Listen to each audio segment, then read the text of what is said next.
Le Planétarium de Montréal, encore appelé par de nombreuses personnes Planétarium d'art, a fermé ses portes le 10 octobre 2011. La construction du nouveau Planétarium Rio Tinto Alcan est presque complétée et l'institution ouvrira ses portes au public le 6 avril 2013. Pourquoi bâtir un nouveau planétarium et pourquoi avoir fermé l'ancien avant l'ouverture du nouveau? Avec nous, Pierre Lacombe, directeur du Planétarium Rio Tinto Alcan. L'ouverture du Planétarium d'art, qu'on appelait dans les années 60, ça a été le 1er avril 1966. Alors, au fil des années, il y a eu quelques changements technologiques qui ont eu lieu dans le bâtiment, particulièrement dans les années 80, où on a automatisé un certain nombre d'équipements, particulièrement des projecteurs. Mais évidemment, avec la venue des années 90 et particulièrement les technologies numériques, bien, il faut comprendre qu'il fallait passer à une autre étape. Donc, on a bien évalué les coûts associés à une rénovation complète du bâtiment. Le dôme de projection était là depuis près de 40 ans, la même chose pour certains équipements.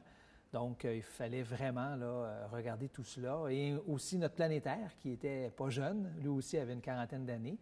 C'est un appareil qui est mécanique, qui fonctionne très, très bien, mais ce sont des engrenages. Puis après une quarantaine d'années, je sais qu'il y en a qui ont des embrayages de voitures qui sont peut-être bonnes encore, mais la majorité, en général, on les a changés. Alors, c'est un peu la même chose pour ce genre d'équipement-là. Alors, tout ça fait en sorte que les scénarios de rénovation étaient plus ou moins viables puisqu'on avait peu de possibilités d'agrandir le bâtiment vers l'extérieur. Et d'autant plus que les autres équipements qui sont associés à la Ville de Montréal et à Espace pour la vie, le Jardin botanique, l'Insectarium et le Biodôme, étaient tous dans l'est de Montréal. Donc, on a regardé un scénario, est-ce qu'on peut rapprocher le planétarium de ces institutions-là?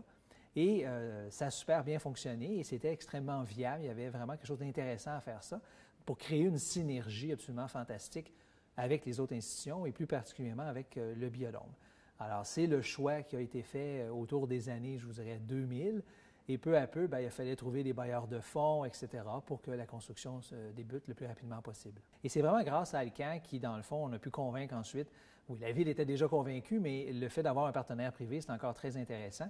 Et c'est ça qui a donné vraiment là, je dirais, l'impulsion pour que le gouvernement provincial et le gouvernement fédéral se joignent au projet, ainsi que d'autres partenaires, des fois plus mineurs, pour que finalement le montage financier se réalise et qu'on puisse aller de l'avant avec la construction. Nous, on avait énormément peur que le planétaire ne puisse résister ou à tout le moins fonctionner jusqu'à la fermeture du planétarium. On avait déjà beaucoup de problèmes électriques avec cet appareil, mais on s'est trompé.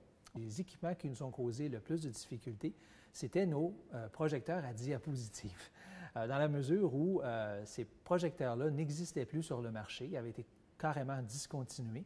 Et on avait énormément de difficultés à trouver des pièces de rechange, à moins, bien sûr, de les construire et les fabriquer soi-même, ce qui devenait absolument des coûts assez élevés. Et d'autant plus qu'on avait un intérêt très fort d'impliquer les employés à la conception et à la construction du nouveau planétarium. Alors, évidemment, les gens s'imaginent, bon, on reste ouvert, on en construit un autre, puis le lendemain, en 24 heures, ça fonctionne. C'est pas vraiment comme ça que cela fonctionne. Alors, on a pu, en fermant comme ça, au moins une année à l'avance, mettre des ressources humaines, donc des gens de l'ancien planétarium, donc des équipes de travail, pour concevoir les spectacles, les expositions et les animations que les gens vont pouvoir bénéficier dans le nouveau planétarium. Dans l'espace dans lequel on se trouve, on va commémorer le don de la brasserie d'art, évidemment en 1966. Donc, on va vraiment souligner cette participation-là. Et je ne sais pas si on va trouver un projecteur diapositive, mais je ne serais pas surpris si ce n'est que pour faire sourire des plus vieux comme nous qui a quand même utilisé, étant plus jeune, ces équipements-là. On voit la superbe architecture. Qui a choisi ça? Et le personnel du planétarium, est-ce qu'ils ont eu leur mot à dire dans la création de cette chose-là? Ça s'est fait à deux étapes. La première étape, c'est, avant toute chose, c'est souvent de bien définir nos besoins. Il y a 61 firmes ou individus qui ont proposé un concept architectural. Donc, on parle d'un concept ici. Ce n'est pas tout le détail de chacune des pièces.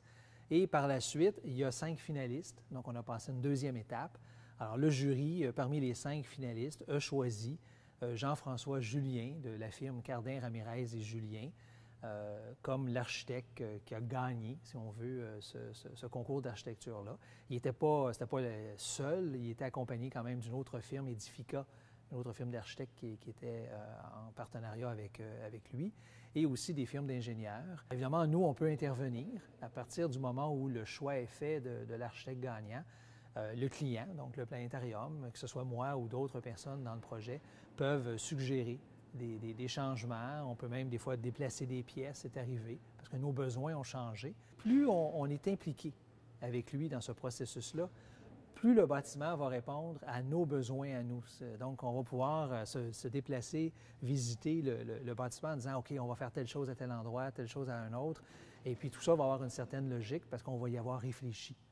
Et les éléments astronomiques, est-ce qu'ils se sont intégrés à ça? Ou... Oui, tout ce qu'on appelle les équipements spécialisés, l'architecte devait composer avec, bien sûr, ces contraintes-là. D'ailleurs, la première chose, dès que l'équipe a été choisie, ils ont visité des planétariums pour voir comment les théâtres étaient construits ailleurs, qu'est-ce qu'on devait faire, qu'est-ce qu'on ne doit pas faire. Donc, de s'assurer au moins que tout ça va être respecté. Dans le nouveau planétarium, qu'est-ce qui est différent dans l'ancien planétarium? Bien, la visite comme telle, l'expérience de visite va être entièrement différente. Pour une raison fort simple, c'est que dans le nouveau planétarium, il y a trois éléments qui dominent. Il y a une salle d'exposition, d'une part, qui est une vraie salle d'exposition, malheureusement, on n'avait pas dans l'ancien planétarium. Et on a deux théâtres. Dans l'ancien planétarium, on avait un seul théâtre. Là, on en a deux. Deux dont la géométrie, la configuration est semblable, mais en même temps différente, pour créer un effet immersif. Alors, nous sommes dans le théâtre multimédia, qu'on va appeler le théâtre du chaos aussi, dont l'écran descend relativement bas. D'ailleurs, c'est autour de 1 mètre au-dessus du sol. Alors, c'est un écran donc qui est hémisphérique, mais encore plus, un peu. Donc, ça descend sous l'horizon d'une certaine façon. Et il y a 6 projecteurs qui sont utilisés pour couvrir l'ensemble de l'écran de projection. Alors, c'est un système numérique et ça permet aux gens de voyager par l'image, de découvrir l'astronomie. Pour l'ouverture du nouveau planétarium, dans ce théâtre, c'est la représentation, le spectacle de Michel Lemieux et de Victor Pilon, qui s'intitule Continuum et qui va faire découvrir l'astronomie dans une approche artistique, une poésie cosmique pour rencontrer, voir des objets du ciel étoilé, même de l'univers. Là, ici, nous sommes à la console. Il y a les deux technologies et on voit les deux projecteurs. Bien, on en voit un là-bas qui est recouvert, qui est protégé, puis il y en a un autre aussi qui est là. Donc, c'est 2 projecteurs, tu vois, c'est pas 6, c'est 2. Donc, ça, c'est ce qu'on appelle, nous, le système numérique. Et au centre, vous avez l'optomécanique, qui est un planétaire, dans ce cas-ci, Konica Minolta.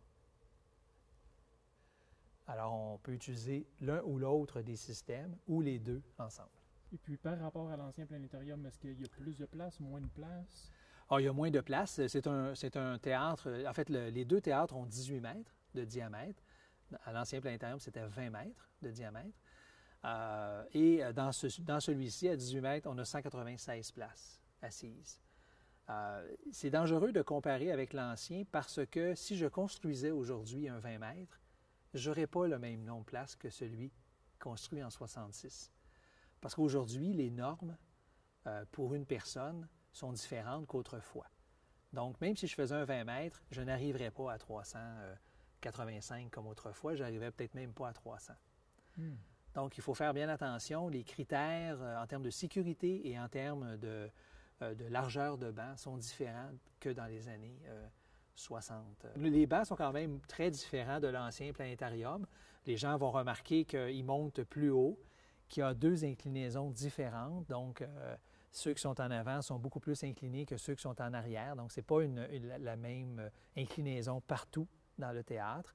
Alors, ça permet aux gens d'avoir un œil vers le zénith, vers le haut du dôme comme tel, là, qui est excellente à ce moment-là. On a déjà vu un beau ciel étoilé. On a déjà fait plusieurs tests de ciel étoilé. Alors, c'est un ciel étoilé qui, à l'œil nu, est superbe, est extraordinaire, beaucoup mieux que l'ancien ciel étoilé que nous avions dans le planétarium. Et une des particularités, c'est qu'on a fait installer, en fait, on pourra observer 64 objets du ciel profond qui ont été choisis par nous. Et l'objectif, c'est qu'on veut que les gens apportent leurs jumelles et on va faire un party. On va essayer de trouver les 64 objets. Ils ne sont pas tous des messiers quand même, mais la majorité le sont. Ça va être vraiment un défi pour les astronomes amateurs de les repérer à l'œil nu, d'une part, et ensuite prendre une petite paire de jumelles puis le voir et les gens vont être très surpris. Les gens pourront apporter leur téléphone, leur cellulaire avec certaines applications, au même titre qu'on peut le faire à l'extérieur actuellement, pointer vers une étoile et avoir le nom de l'étoile, mais on pourra le faire à l'intérieur ici. Donc, ça pourra aussi même être utilisé pour se familiariser avec certaines applications qu'on a sur les tablettes numériques ou les cellulaires.